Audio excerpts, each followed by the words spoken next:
À l'occasion du 1er mai, fête du travail, un cortège composé de la Confédération générale des travailleurs libanais et du Parti communiste a défilé depuis Kola jusqu'à la place Riyad es-Solah.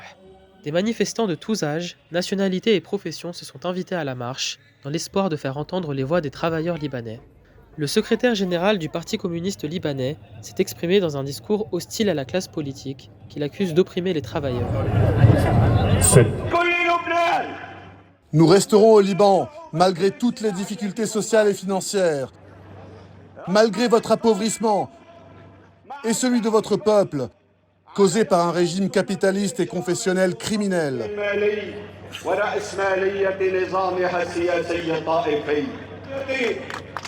Plusieurs Libanais se sont joints à la manifestation dans l'espoir de raviver le mouvement social, alors que le pouvoir d'achat s'est effondré et que la vie quotidienne devient de plus en plus difficile.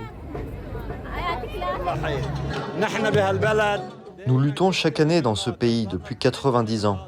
La classe politique corrompue affecte tout le monde. Nos enfants sont partis à cause d'elle. Les personnes compétentes quittent tout ce pays. Pourquoi ? Pour survivre et aider leurs proches.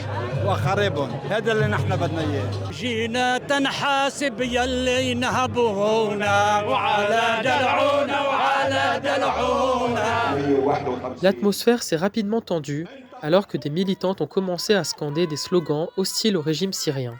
Une action perçue comme une provocation par plusieurs militants du Parti communiste qui en sont venus aux mains avec les manifestantes. Il faut que le régime Assad chute. Nous y croyons fermement. Il nous demande de ne pas parler politique, mais moi, j'ai le droit d'être ici et de revendiquer la chute du régime Assad. Des échauffourées qui ont dévié l'attention des revendications des travailleurs et vidé la place Riyad es-Solah de ces manifestants.